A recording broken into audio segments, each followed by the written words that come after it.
नमस्कार, आप देख रहे हैं के न्यूज इंडिया और मैं हूं आपके साथ अवंतिका अवस्थी। खबरों में रुक कर रहते हैं, जहां पश्चिम बंगाल की हुगली लोकसभा सीट कई मायनों में खास मानी जाती है। और बता दें कि पश्चिम बंगाल की हुगली लोकसभा सीट कई मायनों में खास मानी जाती है। जिस तरीके से 2024 का लोकसभा चुनाव करीब आने के साथ लोगों की उम्मीद है कि कहीं ना कहीं लोकसभा क्षेत्र भी कोलकाता के हुगली सीट पर आता है। देखिए ये रिपोर्ट। कोलकाता के उत्तर में मौजूद हुगली लोकसभा क्षेत्र में 7 विधानसभा सीटें शामिल हैं। यहाँ के लोगों का मुख्य मुद्दा बुनियादी ढांचे की कमी है, जिससे उन्हें हर दिन जूझना पड़ता है। 2024 के लोकसभा चुनाव करीब आने के साथ लोगों की उम्मीद है कि लंबे समय से चली आ रही समस्याएं कोई तो खत्म करेगा। गाड़ी उल्टे जाच्छे, साइकेल उल्टे जाच्छे, कोनो मालेर गाड़ी जेते पाच्छे ना, টোটো যেতে পারছে না, জল জমে যাচ্ছে বৃষ্টিতে, সবারই কষ্ট হচ্ছে। রাস্তাটা 3-4 মাস হয় এরকম করে রেখে দিয়েছে। এইখানে একটা বাজার বসে, বাজার করতে অসুবিধা হচ্ছে, লোকের হাঁটা চলার জন্য অসুবিধা হচ্ছে, সবই তো অসুবিধা হচ্ছে। রাস্তাটা যত তাড়াতাড়ি পারে জানি করে দেয়। সামনেই কাউন্সিলরের বাড়ি, ও চোখে দেখছে না, ও দেখেও দেখছে না। কোন সমস্যা একটু বৃষ্টি হলে জল উঠে যায়, এই সাপ পোকামাকড়ের ভয় পেয়েছে, এই যে অবস্থা হয়েছে। এই রাস্তাটা ঢালা হওয়ার কথা ছিল, সব মালপত্র আসলে এখানে ঢালা হবে বলে এখান থেকে তুলে নিয়ে চলে গেল। আমাদের শঙ্কর ছিল, যে বাবলু শঙ্কর কাউন্সিলর ছিল তখন, এই রাস্তা হলো না, হয়ে গেল টানকিং গ্রাউন্ডের রাস্তা হলো, এই রাস্তা করলো না, খালি বলছে হবে হবে। यहाँ रहने वाला हर कोई खराब सड़कों और टूटी नालियों से परेशान है, क्योंकि बारिश से यहाँ हमेशा पानी भर जाता है। यहाँ के वोटरों के लिए एक और आम मुद्दा है पीने के पानी की कम सप्लाई। বর্ষা হলে তো হাঁটু জলের উপরে জল থাকে, আর রাস্তাঘাট কিছু নেই। ড্রেনগুলো যেটুকু বা করে দিয়েছিল, ড্রেনটা পুরো ভেঙে গেছে চারিদিকে। আর এইখানে মানে আমাদের ড্রেনটাকেও পরিষ্কার করতে আসে না। পুরো মানে কোনো রকম ফেসিলিটি আমরা পাই না। কি চাইছেন? আমরা চাই আমাদের রাস্তাটা ঠিকঠাক হয়ে যাক, ড্রেন যেখানে যেখানে ভেঙে গেছে ঠিক হয়ে যাক, ড্রেন ফ্রেনগুলো ঠিকঠাক পরিষ্কার পরিচ্ছন্নতা করুক, এইটাই চাই। জল নেই, জলের খুব কষ্ট একদম। ওই তো 2 বালতি জল এনে রেখেছি, আবার কখন জল পাবো তার ঠিক নেই। একটা টাইম কল, দুনিয়ার লোক লাইন দিয়ে কাঁচা ধোয়া হয়, 1 বালতি জলের জন্য মানে 1 ঘন্টা আমাদের দাঁড়িয়ে থেকে, তাহলে আশ্রমিকের কাজ আমরা করবো কি করে? পায়খানা বাথরুমের জল, চানের জল, পাইপ লাইন গেছে, জল নেই। আর রাস্তার এই অবস্থার প্রতি বছর শুনি রাস্তা খালি হবে। দেখেছো রাস্তায় জল হলে পরে এতটা জল হয়ে যায়, এখানে কত অসুবিধা আমাদের যেতে আসতে। हुगली लोकसभा सीट से फिलहाल बीजेपी की लौकिक चटर्जी सांसद हैं। इससे पहले के 2 चुनावों में इस सीट पर तृणमूल कांग्रेस का कब्जा था। ये जिला कभी जूट मिलों का गढ़ हुआ करता था, लेकिन मांग की कमी और दूसरे कई मुद्दों की वजह से पिछले कुछ सालों में कई फैक्ट्रियां बंद हो गईं। 4 साल पहले बंद हुई एक फैक्ट्री के कर्मचारियों का कहना है कि समय समय पर इसे फिर से खोलने का भरोसा दिया जाता है, लेकिन होता कुछ नहीं है। दिक्कत तो आज अक्टूबर महीना से सुन रहे हैं, जो कि आज खुलेगा, यही 1 महीना में खुलेगा, यही 1 हफ्ता में खुलेगा, लेकिन अक्टूबर महीना से कोई चांस नहीं मिल रहा है। हम लोग दूसरे मिल में भटकते हुए जा रहे हैं। उस मिल का मजदूर को दिया जो काम मिलता है, उसको बचने के बाद हम लोग को काम मिलता है, नहीं तो काम नहीं मिलता है। प्रॉब्लम यही हो रहा है कि मतलब कि हम लोग 3 साल 4 साल से मिल बंद है, ठीक है। परेशानी हो रहा है कि मतलब हम लोग तो काम मिल नहीं रहा है, हम लोग कैसे इधर उधर काम करके हम लोग ऐसे चला रहे हैं, और क्या बताया जाएगा, सभी का हाल यही है।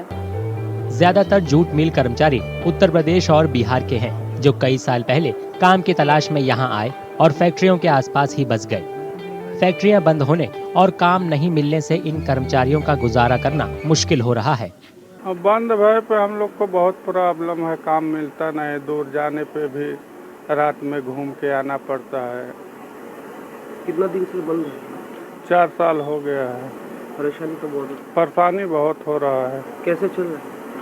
चल रहा है कैसे कैसे, कभी काम मिलता है कभी नहीं मिलता है। इस मिल में हमारी दिक्कत, हमारी बहुत कष्ट है भाई। हमारे बच्चे हैं, हमारे जितने भाई लोग हैं, इतने कोई बीमार है, कोई क्या है, कोई कैसे तड़प रहा है। अगर कोई बीमार पड़ जाए तो ऐसा है कि उसे भीख मांगने पैसा नहीं मिलेगा। आज हमारा मिल बंद पड़ा हुआ है। 2019 के आम चुनाव में पश्चिम बंगाल की 42 लोकसभा सीटों में से 22 पर टीएमसी, 18 पर बीजेपी और 2 पर कांग्रेस ने जीत दर्ज की थी। 2024 के आम चुनावों में बीजेपी के नेतृत्व वाले एनडीए और विपक्षी गुट इंडिया के बीच मुकाबले की उम्मीद है। हालांकि विपक्षी गठबंधन में प्रमुख दलों के बीच सीट शेयरिंग का फॉर्मूला अब तक तय नहीं हुआ है।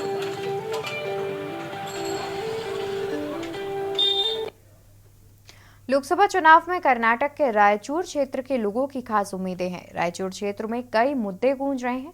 बता दें कि अनुसूचित जनजाति के लिए आरक्षित सीट के दायरे में रायचूर की 5 और यादगीर जिले की 3 विधानसभा सीटें शामिल हैं। यहां बारी बारी से बीजेपी और कांग्रेस को जीत मिलती रही है। 2019 में बीजेपी के राजा अमरेश्वर नायक यहां से सांसद बने थे। पेश है हमारी एक खास रिपोर्ट। कर्नाटक की रायचूर लोकसभा सीट अनुसूचित जनजाति के लिए आरक्षित है। इस सीट में रायचूर जिले के 5 और यादगीर जिले की 3 विधानसभा सीट शामिल हैं। पिछले 3 आम चुनावों में ये सीट बारी बारी से बीजेपी और कांग्रेस के बीच रही है।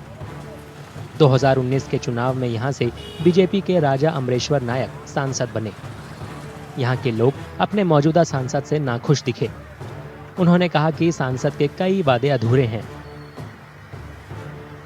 Our MP, see, actually he was supposed to do so many projects and central projects and schemes. It was his responsibility to implement all these things. But one sentence I can say, in all sector, in all corner, our MP Sri Raja Amreshwar Nayak, he failed. Raichur में AIIMS बनाने की मांग अरसे से उठ रही है। लोग रायचूर यादगीर जिलों में बेहतर स्वास्थ्य सेवा चाहते हैं।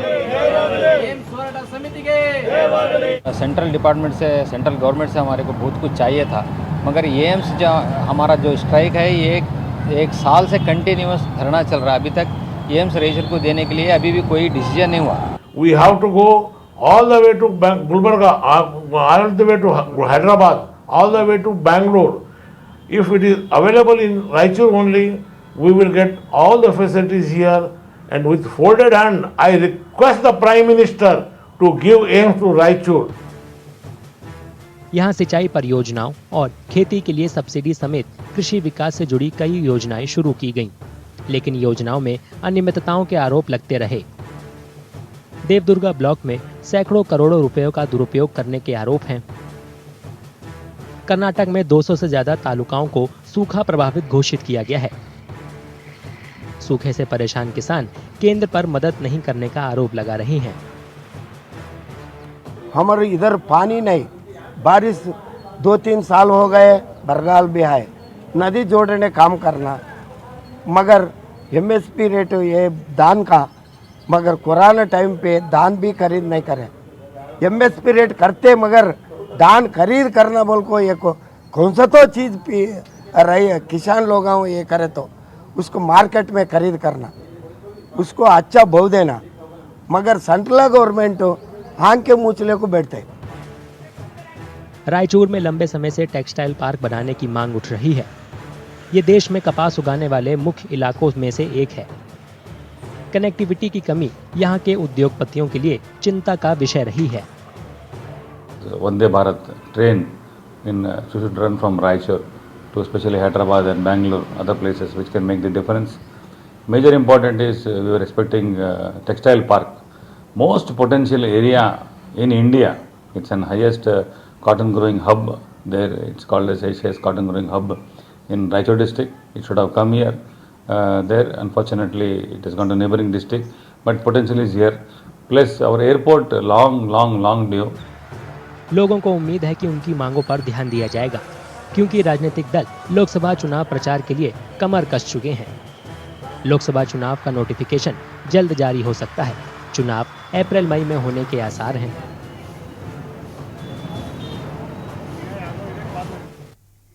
और यहाँ रुकेंगे एक छोटे से ब्रेक के लिए, जल्द हाजिर होंगे।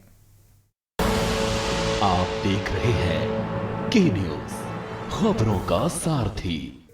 ब्रेक से वापस आ चुके हैं। रुक करते हैं खबरों की ओर, जहां बुंदेलखंड के चुनावी बयार में इस बार सनसनी के स्वर सुनाई दे रहे हैं। बुंदेलखंड में लोकसभा चुनाव के कुछ खास मुद्दे हैं, जिनमें बेरोजगारी, कृषि क्षेत्र की समस्याएं, पिछड़ापन प्रमुख मुद्दे हैं। बता दें कि यूपी एमपी के कुछ हिस्सों तक बुंदेलखंड रीजन फैला है, जो देश के सबसे पिछड़े इलाकों में शुमार है। यहाँ पानी की भारी कमी का जनता में शोर है, तो वहीं गरीबी से त्राही त्राही करती जनता नेताओं को कोस रही है। पेश है ये रिपोर्ट। मध्य प्रदेश और उत्तर प्रदेश के कुछ हिस्सों तक फैला बुंदेलखंड रीजन देश के सबसे पिछड़े इलाकों में से एक है। इस रीजन में बांदा, जालौन और महोबा सहित उत्तर प्रदेश के करीब 6 जिले शामिल हैं। पानी की भारी कमी ने यहाँ खेती को बर्बाद कर दिया है। कमाई के दूसरे विकल्प नहीं होने की वजह से इलाके के गांवों से बड़े पैमाने पर पलायन हुआ है। इस इलाके के लोगों की समस्याएं एक जैसी हैं। सबसे ज्यादा अगर गरीबी इस देश के अंदर है तो बुंदेलखंड एक ऐसा इलाका जहाँ बेइंतहा गरीबी है। बेइंतहा गरीबी होने की वजह यह है कि आज बुंदेलखंड इतना बड़ा क्षेत्र होने के बावजूद भी आज भी किसी भी तरीके से रोजगार का किसी तरीके से कोई भी इंतजाम सरकार द्वारा नहीं कराई गई है, चाहे वो जिसकी भी सरकार उत्तर प्रदेश के अंदर रही हो या केंद्र में रही हो। बुंदेलखंड में खास करके महोबा और भी ज़्यादा गरीब जिला है। सरकारी आंकड़े कहते हैं कि उत्तर प्रदेश में बुंदेलखंड सबसे गरीब है, सबसे पिछड़ा है, और बुंदेलखंड में महोबा जनपद सबसे पिछड़ा है। ऐसा कोई गांव नहीं है जहां से पलायन बड़ी आबादी का ना हुआ हो। बुंदेलखंड के लोग चाहते हैं कि राजनेता उनकी समस्याओं और उनसे जुड़े मुद्दों को भी उठाएं। बाहर रहते हैं, बाहर चले जाते हैं, मतलब गाँव छोड़ के गुजरात में रहते हैं बच्चे सब। यहाँ जो है कोई पालन पोषण हो नहीं पाता है, यहाँ गुजारा है नहीं है, वहीं अपना कमाते खाते हैं। ये समस्या है कि खेती बाड़ी कम है हमारे पास, तो अपना चले जाते हैं काका से गुजरात की तरफ, वहीं कमाते खाते हैं, परिवार चलाते हैं। और मतलब अगर यहाँ कोई धंधा फैक्ट्री वैक्ट्री लग जाए तो क्यों जाए हम बाहर। कई ऐसे वोटर हैं जो राज्य और केंद्र सरकार को सपोर्ट करते हैं, लेकिन बेरोजगारी और पलायन को यहाँ की सबसे बड़ी समस्या मानते हैं। मोदी सरकार और योगी सरकार बहुत अच्छा काम कर रही है, और बस अगर चुनावी मुद्दे की बात करते हैं तो 2 मुद्दे हो सकते हैं, जैसे कि बेरोजगारी और यहाँ से लोगों का पलायन। तो गांव के लोग हैं वो बाहर बड़े शहरों में जा रहे हैं और यहाँ से पलायन कर रहे हैं। तो अगर थोड़ा सा गवर्नमेंट इस पर ध्यान दे तो बहुत अच्छा रहेगा कि लोगों को रोजगार प्रदान कराए। भाजपा जिस हिसाब से काम कर रही है उस हिसाब से विपक्षी लोगों के पास तो मुद्दे नहीं बचे हैं, लेकिन लोकल स्तर पर बहुत मुद्दे हैं। यहाँ पर बुंदेलखंड के महोबा में बेरोजगारी एक बहुत बड़ा मुद्दा है। यहाँ के किसान अपनी फसल ना करके, चूँकि पानी की प्रॉब्लम है, लोग उस हिसाब से अपने खेतों में खेती नहीं कर पाते हैं, तो वो यहाँ से पलायन कर जाते हैं। अब तो बुंदेलखंड एक्सप्रेस वे बन गया है, उससे और जल्दी यहाँ से पलायन हो रहा है। यहाँ लोगों में निराशा साफ झलकती है, क्योंकि इलाके में औद्योगिक विकास की कमी के कारण इनकी नौकरियां सुरक्षित नहीं रहती हैं। केवल पढ़ाई लिखाई है, पढ़ाई लिखाई भी करते हैं तो उससे भी कुछ नहीं होने वाला है, क्योंकि जितना भी पढ़ाई लिखाई करते हैं, पेपर भी होते हैं, फॉर्म डाले जाते हैं, उनमें बहुत से अधिक पैसे लगते हैं। उन पैसों को कमाने के लिए रोज़गार ज़रूरी है, और रोज़गार ज़रूरी है इसलिए हमें बाहर जाना पड़ता है। लोकसभा चुनाव में या विधानसभा चुनाव में कोई मुद्दा होता ही नहीं। मुद्दा किसी और चीज़ से शुरू होता है और किसी और चीज़ पे ख़त्म हो जाता है। शुरुआत होती है शिक्षा और बेरोजगारी से, और जाके जात पात पे और इस पे वोटिंग शुरू हो जाती है और ये मुद्दे ख़त्म हो जाते हैं। क्योंकि अगर ये मुद्दा होता शिक्षा और बेरोजगारी, तो अभी तक हमें तो किसी इलेक्शन में लगा नहीं कि इसमें कोई मुद्दा हो। एक तो शिक्षा का मुद्दा है, जिसमें कि शिक्षा की बेरोजगारी बहुत है और कोई व्यवस्था नहीं है शिक्षा की। यहाँ अच्छी तरह जो है शिक्षा हो, इसके लिए हम लोग चाहते हैं कि सरकार जो है शिक्षा के विषय में ज़्यादा ध्यान दे। और दूसरा मुद्दा है आपका जो इंडस्ट्रियल एरिया है पूरी तरह से बंद हो चुका है। वहाँ पे लोगों के काम की जो है कमी है, मतलब लोग जाते नहीं हैं। जब काम नहीं है, इंडस्ट्रियल एरिया बंद है, तो कोई जाता नहीं है। सूखाग्रस्त इलाकों में किसानों को कई तरह के संकट का सामना करना पड़ता है। इसमें कम पैदावार से लेकर आवारा पशुओं से उनकी फसल को होने वाला नुकसान शामिल है। समस्या ये है कि जानवर लगते हैं, अन्ना जानवर खेतों में चर जाते हैं और रात रात भर तेके परेशान रहते हैं। इसका कोई गौशाला है जो ऐसे है, गौशाला में नहीं बंद किए जाते हैं, बंद करते हैं, छोड़ भाग आते हैं गोरू। नंबर 1 तो बेरोजगारी, नंबर 2 किसानों की समस्या। क्या समस्या है? बीजेपी सरकार लगातार 10 साल से वादा कर रही है कि किसानों की आय दुगनी कर देंगे, उनको आर्थिक समृद्धि ला देंगे, लेकिन वो ऐसा करने में अभी तक नाकामयाब रही। बेरोजगारी स्थिति तो आप तो आंकड़ों के हिसाब से समझ जाएंगे। अभी उत्तर प्रदेश में हाल में देख लीजिएगा, 60,000 वैकेंसियों में 80 लाख फार्म भरे गए। लोगों का हाल क्या है वो अलग है, लोग जो अभी तक फार्म नहीं भर पाए। कई और मुद्दे जैसे खराब इंफ्रास्ट्रक्चर और ट्रैफिक जाम जालौन के लोगों के लिए चिंता का विषय है। हमारे लोकसभा क्षेत्र उरई जालौन, तो यहाँ पे सबसे बड़ी समस्या है खस्ता हाल सड़कें, दूसरा है अन्ना पशु, तीसरा अपने यहाँ बेरोजगारी बहुत है। यहाँ पे कोई कंपनी नहीं है, कोई रोजगार का साधन नहीं है। तो हम लोग यही सोच के मतदान करना चाहेंगे इस बार कि आम जनमानस को सहूलियत रहे, सरकार इस हिसाब से अपनी रणनीतियाँ बनाए, काम करे। मुख्य बातें यही हैं। शहर के अंदर जाम की समस्या बहुत है। उरई शहर में एक तो जो गली हैं, रास्ते हैं, वो बहुत ही छोटे हैं, ठीक है। आए दिन जाम लगता है, जगह जगह जाम लगता है, जगह जगह एक्सीडेंट होते हैं डिवाइडरों की वजह से। जो जनरल जो लोग हैं उनको बहुत दिक्कत होती है। एक तो ई रिक्शे की इतनी भरमार हो रखी है कि बहुत ज़्यादा परेशानी होती है लोगों को, मोटरसाइकिल चलने वालों को, पैदल चलने वालों को। तो इस पे थोड़ा सा सरकार को ध्यान देना चाहिए, ये बहुत ज़रूरी है। जल जीवन मिशन के तहत इस इलाके में पीने के पानी का संकट कुछ कम हुआ है, लेकिन बेरोजगारी, विकास की कमी से जुड़े मुद्दे वोटरों की चिंता बने हुए हैं। 2019 के आम चुनाव में बीजेपी ने बुंदेलखंड की सभी लोकसभा सीटें जीती थी। 2024 के लोकसभा चुनाव अप्रैल और मई में होने की संभावना है।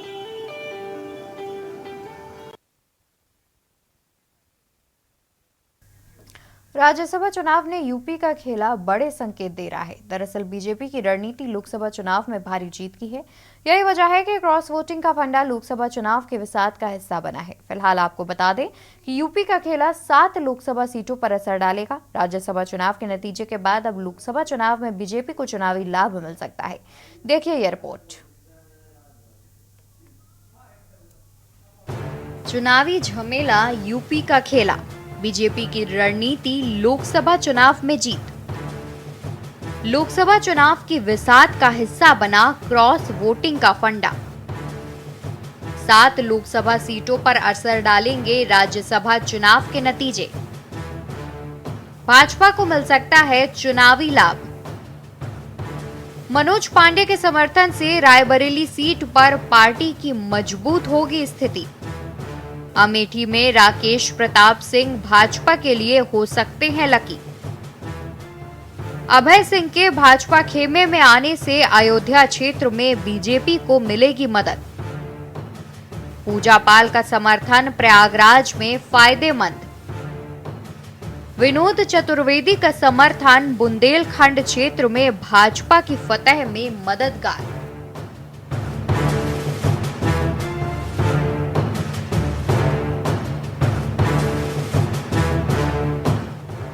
राज्यसभा चुनाव में सपा विधायकों के भाजपा के खेमे में जाने से 7 लोकसभा सीटों पर असर पड़ सकता है। इन सीटों पर भाजपा को चुनावी लाभ मिल सकता है। बता दें कि सपा विधायक मनोज पांडे रायबरेली के कद्दावर नेता हैं। भाजपा के लिए रायबरेली सीट जीतना चुनौती है। माना जा रहा है कि मनोज पांडे के समर्थन से पार्टी की स्थिति मजबूत होगी। वहीं अमेठी में राकेश प्रताप सिंह सपा के बड़े चेहरे हैं। राकेश के भाजपा को समर्थन करने से अमेठी में पार्टी को फायदा होना तय माना जा रहा है। बीजेपी की रणनीति, चुनाव में जीत। आपको बता दें कि भाजपा ने इस बार अंबेडकर नगर सीट पर परचम फहराने की रणनीति बनाई है।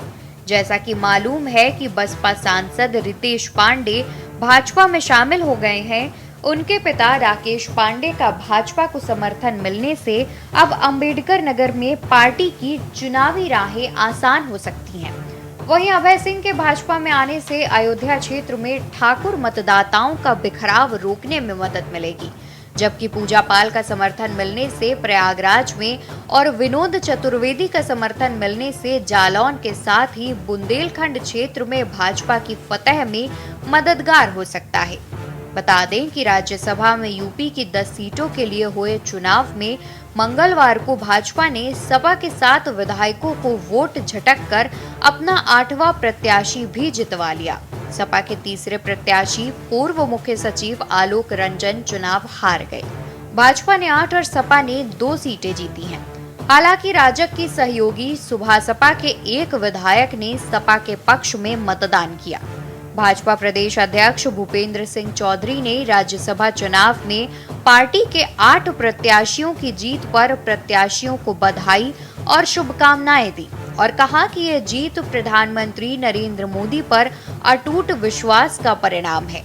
ये डबल इंजन की भाजपा सरकार की जनसेवा और गरीब कल्याण की प्रभावशाली नीतियों की जीत है।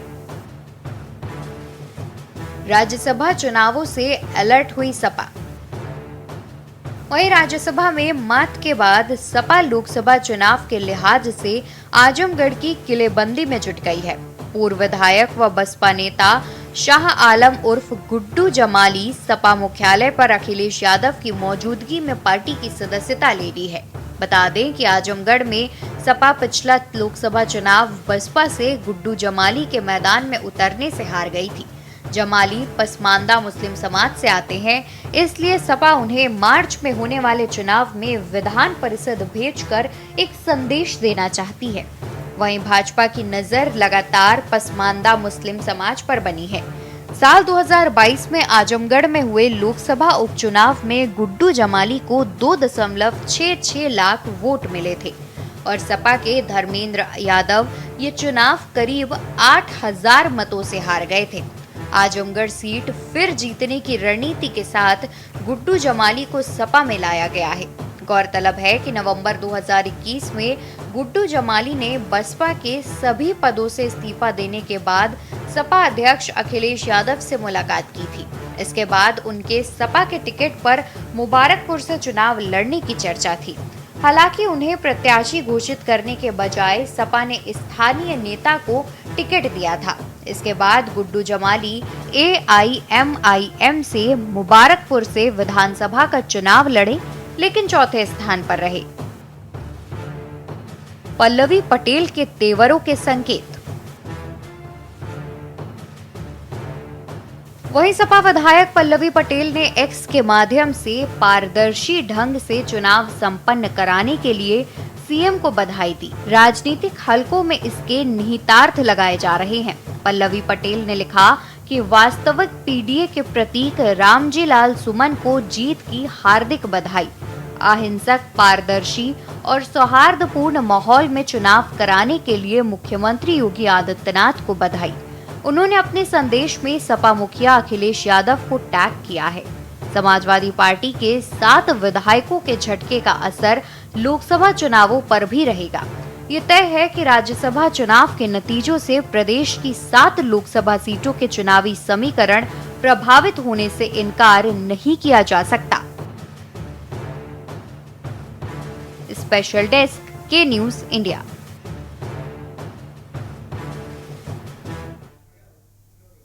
और खबरों में फिलहाल के लिए बस इतना ही। आप देखते रहिए के न्यूज इंडिया। नमस्कार। आप देख रहे हैं के न्यूज, खबरों का सारथी।